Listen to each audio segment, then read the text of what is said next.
Diálogo Directo.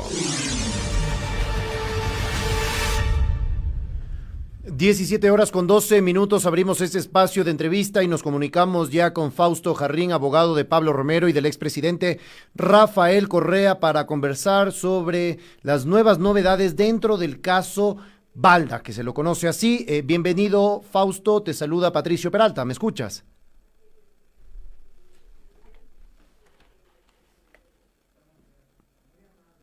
¿Aló? No. Hay un pequeño problema, si me pueden ayudar, por favor. Vamos a conversar con Fausto Jarrín, él es abogado de Pablo Romero y del expresidente Rafael Correa sobre las novedades del caso Balda. No sé si en este momento ya me escucha. Fausto, te saluda Patricio Peralta. Buenas tardes. Hola Patricio, buenas Perfecto. tardes. ¿Qué tal, Fausto? ¿Cómo estás? Luchando con el internet, perdón. Tranquilo, no hay problema. Es la nueva normalidad ahora esto. Gracias Patricio, qué gusto estar contigo, qué gusto estar con Pichincha Universal. Claro. Bueno, empecemos. ¿Cuáles son estas nuevas novedades? Vimos algunos tweets de Pablo Romero sobre algunas nuevas evidencias dentro de este caso. He hecho un seguimiento permanente de lo que se presenta en los perfiles de redes sociales de la defensa de Pablo, y definitivamente ninguno de los documentos que se están viendo ahora son documentos nuevos de ninguna manera. Son documentos que constan en el proceso, son documentos que ya fueron puestos a disposición no solo de los jueces del Tribunal de Juicio, sino también en manos de la jueza Camacho, que para variar fue la jueza de la audiencia preparatoria y la jueza que tenía a su cargo proteger las garantías del debido proceso, que como ya sabemos por la trayectoria de la señora jueza en estos 4 años, lo único que hace es dar seguimiento a las arbitrariedades y disposiciones del gobierno y de la fiscalía. Nada de lo que Pablo está subiendo en sus redes, ni de lo que su equipo de defensa está diciendo en las diferentes diligencias y audiencias, tiene absolutamente nada de nuevo. Así que eso para que la ciudadanía lo tenga claro. Claro, vamos a explicarles un poquito. Acá lo que dice es que leo el tuit de Pablo Romero. Vamos a publicar oficios e informes de la policía suscritos por el mayor de la policía Edmundo Egas que demuestran que en el 2012 Raúl Chicaiza y Diana Falcón no trabajaron para la CNAIN, sino para la Dirección General de Inteligencia. Esto quiere decir, ¿ya lo tenían en conocimiento cuando se dio todo este proceso en contra del expresidente? Definitivamente. No solo eso, recuerda que hace alrededor de 3 meses el propio Raúl Chicaiza, en rueda de prensa internacional, le hizo conocer al mundo que él fue obligado a vincular al expresidente Correa y a Pablo Romero, obligado de la mano del ex fiscal encargado Paul Pérez Reina en la oficina del expresidente del Consejo de Participación Ciudadana transitorio, Julio César Trujillo. Así que no solamente está esa abundante documentación que habla de las excesivas, por decir de alguna manera, de las insistentes inconsistencias de la supuesta evidencia que utilizó la fiscalía y que avalaron los jueces en el Tribunal de Juicio, sino que ya reconoce que él fue parte de una estructura que estaba encaminada a involucrar en algo que no fue cometido ni por el expresidente Correa ni por Pablo Romero. Te quiero comentar un asunto extra, esto sí es una primicia. La audiencia acaba de suspenderse. Estaba prevista para mañana. Así es, estaba prevista para mañana a las 9 de la mañana. La semana pasada, en mi calidad de abogado de Pablo Romero, porque lo soy desde hace más de 6 meses, yo he presentado en contra del juez Aquisela una recusación, porque el juez Aquisela, de forma folclórica, peregrina, por decirlo de alguna manera, al otro día de leer la sentencia del caso Sobornos, se presentó ante los medios de comunicación a hablar de esa sentencia cuando ni siquiera había perdido la competencia sobre el caso. Después de eso resolvieron nuestro pedido de aclaración y ampliación, por lo tanto seguía siendo competente para conocer el caso y en razón de eso yo presenté contra él en esa época, me parece que los últimos días del mes de abril, no sé si son exactas las fechas, yo presenté contra él una denuncia en la fiscalía por prevaricato. Él fue ya notificado, ya conoce de la denuncia, ya se me convocó a mí a reconocer la firma y rúbrica de la misma. Por lo tanto, la imparcialidad del juez Iván Saquicela en el caso Balda, tomando en cuenta que yo soy abogado de Pablo Romero y abogado del expresidente Correa, está seriamente afectada, y el señor juez Saquicela no debería seguir siendo parte del tribunal, y eso es lo que se decidirá en los próximos días en una audiencia de recusación que deberá ser convocada por los otros 2 miembros del tribunal. Así que la audiencia que estaba planteada para el día de mañana acaba de ser suspendida. Claro, ¿qué iba a pasar en esta audiencia el día de mañana? El día de mañana se iba a llevar a cabo la audiencia de apelación. Una audiencia de apelación que ya venía, digamos, de alguna manera afectada en su idoneidad, afectada en su legitimidad, por cuanto la defensa técnica de Pablo Romero ya solicitó la inclusión, ya solicitó el análisis de parte de los jueces de apelación del video y el audio de la conferencia de prensa internacional que rindió Raúl Chicaiza, y los jueces se negaron a receptar dicha evidencia. La sola existencia de la posibilidad de que el cooperador eficaz esté siendo parte de una contradicción, esté siendo parte de un aparataje, de un armatoste, debería ser razón suficiente para que los jueces de apelación ni siquiera requieran escuchar de las partes las argumentaciones correspondientes. Debería ser suficiente para que el Tribunal de Apelación de oficio, de pleno derecho, declare nulo el proceso Balda e inicie una investigación para determinar el involucramiento de la Fiscalía, del Consejo de Participación y de los jueces en un proceso forjado.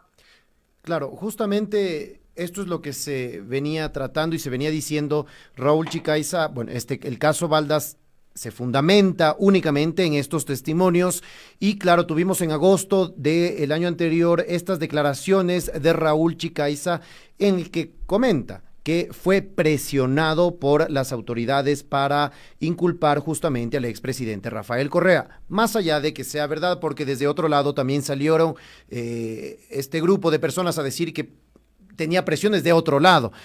Más allá de que tenga presiones de un lado o el otro, su testimonio ya no tendría validez, tendría que ser descalificado, más allá de que sea verdad o mentira. Exactamente. Y peor si se trata del cooperador eficaz sobre la base del cual se montó todo el proceso. Si es un testimonio que ya no goza de credibilidad, sea porque le presionó Trujillo, sea porque le presionó el exfiscal Pérez Reina, sea porque le presionó el expresidente Correa, como quieren falsamente algunos plantear, sencillamente es un testimonio que ya no goza de credibilidad. Y si tomamos en cuenta que la única evidencia que existe en ese caso es lo que dice el señor Chicaiza, ese testimonio debería ser absolutamente desechado. La cooperación eficaz debería ser dada de baja, debería ser declarada ineficaz, y por lo tanto ese proceso debería carecer absolutamente de evidencia, y por ende, como dije antes, declararse nulo. Si es que no, más bien se acepta la apelación y se ratifica el estado de inocencia de absolutamente todos los procesados. Claro, volvamos ahorita justamente a estos documentos en el que señala que Raúl Chicaiza y Diana Falcón no trabajaban para la SENAIN, sino para la Dirección General de Inteligencia de la Policía. En este sentido, se habló siempre de que Raúl Chicaiza y Diana Falcón eran justamente agentes de la SENAIN y que pues estaban involucrados, y por eso se le vincula a Pablo Romero. Ahora, con estos documentos tampoco tendría esta vinculación, no habría ningún por ahí mando para que pueda él dar alguna orden, alguna orden justamente para este plagio que hubo de Fernando Balda. Mire, el asunto de la relación o no de Chicaiza y Falcón con SENAIN, primero que nada pasa por ser un asunto de seguridad interna del Estado, y en el proceso jamás se llevaron los procedimientos correspondientes para develar información que podría comprometer la seguridad interna del Estado. Es decir, sostener eso en base a la insegura aclaración o declaración de Chicaiza es, por decirlo menos, un atentado contra el derecho a la defensa.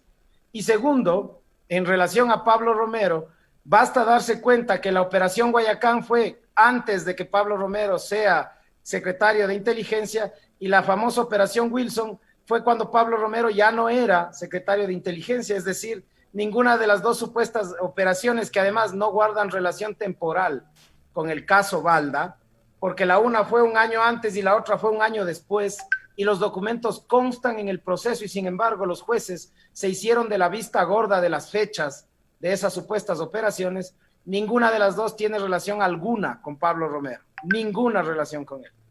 Entonces, es increíble lo que sucede en el caso Balda. Claro, justamente, ¿cuál es el sustento? Si él no estuvo en ninguna de las operaciones, me dice que es un año antes y un año después, ¿cómo puede seguir sustentando la Fiscalía estas acusaciones?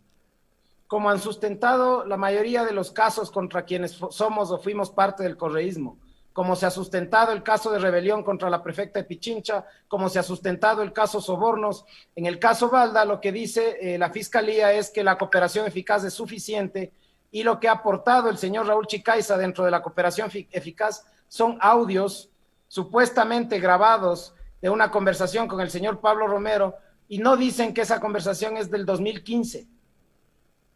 Son conversaciones, cartas ingresadas en la Presidencia de la República y en la Secretaría de Inteligencia con fechas posteriores al supuesto secuestro.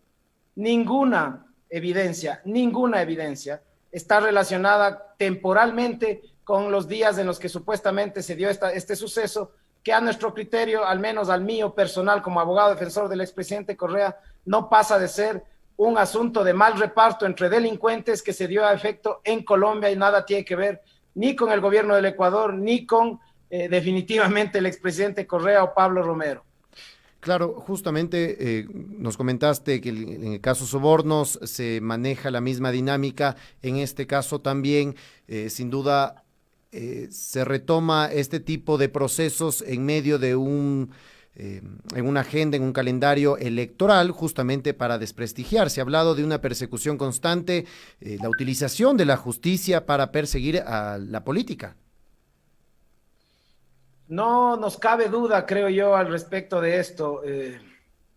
Mira, si el proceso realmente tuviese algún asidero, primero que nada, no se estaría sosteniendo en un certificado médico que ni siquiera tiene testimonio, que no está avalado por ningún médico ni por ningún perito del Ecuador. Es un certificado médico que vinieron a encontrarse en el proceso de Colombia y que jamás se validó en el país, en donde dice que el señor Balda tenía una afectación de 8 días de no poder trabajar. Hay que recordar que el señor Balda era un prófugo de la justicia. Hay que recordar que han tergiversado las versiones de absolutamente todos los versionantes. Hay que recordar que a la audiencia de juzgamiento del señor Pablo Romero ya ni siquiera asistieron muchos de los testigos que asistieron a la audiencia de juzgamiento de Chicaiza y de Falcón. Hay que recordar que el propio abogado defensor de Chicaiza y de Falcón alegó la prescripción de la causa. Es decir, si tenemos toda ese bagaje de elementos que nos hacen entender que hay atropellos a las garantías, que hay una afectación al debido proceso, no podemos sino darnos cuenta y estar absolutamente claros de que estamos enfrentando un proceso en donde se ha manipulado, se ha utilizado la justicia. El señor Balda presentó la denuncia en el 2012, la reconoció en el 2019, 7 años después reconoció la denuncia de un delito que a simple vista caducaba en 6. Ese delito estaba prescrito cuando Balda reconoció la denuncia, no se diga cuando nos han llamado a juicio. Entonces, la cantidad de violaciones al debido proceso del caso Balda, así como del caso Sobornos, así como del caso de rebelión, así como de absolutamente todos los indicios de responsabilidad penal que Contraloría tiene archivados en la Fiscalía, porque no hay otra forma de plantearlo, son definitivamente un esquema de persecución. De esa manera han proscrito la posibilidad democrática de Rafael Correa de ser candidato y han intentado proscribir a varios más, así como han afectado la gestión de la prefecta Paola Pavón, así como han mantenido a Jorge Glass, a Alexis Mera, a Pablo Romero en la cárcel. Esto es definitivamente un tema político, no tiene nada de jurídico. Claro, ahora, ¿hay algún tiempo o plazos para que se vuelva a instalar o cuál es el proceso que ahora corresponde para que esta audiencia de apelación que estaba prevista para el día de mañana se reinstale? Se instale, más bien, nunca se instaló. La ley establece que cuando se recusa a un solo miembro de un tribunal, el resto de miembros tienen que conocer la recusación, es decir, no se tiene que sortear otro juez. Okay. En ese caso, los 2 miembros del tribunal que quedan ya abocaron conocimiento, mandaron a citar al señor juez Saquicela, y con esa citación, cuando el juez Saquicela esté citado, tendrán que fijar día y hora para la audiencia de recusación. Únicamente después de resolver sobre la recusación, en caso de que sea aceptada, tendrá que sortearse un nuevo juez, y en caso que sea negada, el señor Saquicela seguirá siendo parte del tribunal, a pesar de lo raro que eso suene, y seremos nuevamente convocados ya con el tribunal completo a un nuevo día y hora para que se realice la audiencia de apelación. ¿Cree que también aquí puede aplicar el timing de las decisiones que se están tomando dentro de la justicia justamente en este proceso electoral? Prolongar estas audiencias también puede ser algún tipo de estrategia para no, justamente en esta audiencia de apelación, con todas estas, con este nuevo testimonio de Raúl Chicaiza en agosto, de estas presiones que tenía de parte de las autoridades, pueda caerse el caso y así quedar en evidencia que las autoridades pues pusieron, todo fue una persecución política justamente?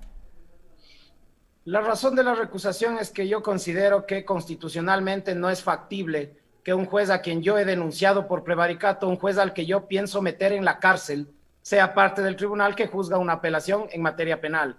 Realmente el tema temporal a mí me tiene sin cuidado. Si me llaman a audiencia de recusación mañana y el día viernes estamos en audiencia de apelación, asistiremos como corresponde y enfrentaremos con nuestros argumentos jurídicos la denostable acusación de la Fiscalía y la vergonzosa sentencia del Tribunal de Juicio, porque además ya realmente el respeto a la Corte Nacional se le ha perdido de forma absoluta. Basta ver cómo se está llevando ese concurso vergonzoso, donde se ofrecieron permanencias a jueces como Iván León, que fue el juez sustanciador de la audiencia de juicio del caso Balda, y que nos ha sentenciado en el caso de Pablo Romero a 8 años, a Claro. 6 años, perdón, no estoy seguro de la sentencia, pero es el señor Iván León, es decir, el juez que fueron a conseguirse en Santo Domingo para que persiga a Correa y le ofrecieron quedarse, y ahora sabemos que ni siquiera alcanzó la puntuación necesaria. Ya me imagino yo las maromas y malabares que estarán haciendo los miembros de la comisión técnica, los jueces del tribunal de calificación del juez León para poderle cumplir el ofrecimiento que le hicieron para que sentencie a Correa. Así que hay que estar muy atentos también en lo que pasa en ese concurso vergonzoso de la función judicial. Claro, justamente los cuestionamientos a esto, pasándonos a otro tema, pero que está ahí presente, es este concurso de los jueces a la Corte Nacional de Justicia. ¿Afecta completamente a las decisiones que vengan o estén tomando en todo este tiempo, teniendo en cuenta que se iba a dar esta evaluación, este concurso? Las presiones políticas eran eminentes y también hubo las alertas de que se empezaba un proceso electoral y pues es mucho más complicado que se dé este proceso de elección. ¿Por qué se da, usted como abogado, qué de lectura le da finalmente, ya para ir cerrando esta entrevista, a que hayan realizado este proceso en pandemia, en un preelectoral, etcétera? No hay que olvidarse que la Corte Constitucional tiene un proceso que deberá en su momento, ojalá muy pronto, juzgar la inconstitucionalidad de la evaluación a la que fueron sometidos los jueces de la Corte Nacional. No hay que olvidarse que la Relatoría Permanente para la Independencia de Jueces y Fiscales observó el procedimiento de ese concurso y de forma absolutamente cínica, el Consejo de la Judicatura, a pesar de estar ya observados internacionalmente por esos procedimientos, inicia este concurso con una única y absoluta urgencia y necesidad, es la de nombrar jueces antes del cambio de gobierno. No hay ninguna otra explicación que no sea esa, y por eso han renunciado los veedores, por eso han denunciado el sistema, por eso han perdido las carpetas de los postulantes, por eso los postulantes están denunciando el proceso, y por eso estoy seguro que el día de hoy o el día de mañana al juez Iván León le van a subir la nota para cumplirle lo que le ofrecieron a cambio de que persiga a Correa, persiga a Romero y persiga a todos los que hemos sido parte de la Revolución Ciudadana. De eso no me cabe la menor duda. Listo, muchísimas gracias, Fausto Jarrín. Yo quiero cerrar con esta entrevista con una cita justamente de las declaraciones que dio el ex policía Chicaiza. Pedir refugio a Argentina porque la Fiscalía nos amedrentaba y amenazaba a través de la fuerza de tarea y de unidad de apoyo de la Fiscalía que nos involucrarían en otro caso para neutralizar a candidatos de proselitismo político que se aproxima en Ecuador. Esas fueron las palabras del ex policía Raúl Chicaiza. Muchísimas gracias, Fausto Jarrín, por tenerte aquí en este espacio y estaremos atentos a ver en qué sucede esta recusación y finalmente en esta audiencia de apelación. Es un placer para mí también, estoy siempre a la orden para Radio Pichincha Universal. Muchísimas gracias, Fausto. Nosotros nos vamos a una breve pausa y ya regresamos con más de Punto Noticias, tercera emisión. Punto Noticias.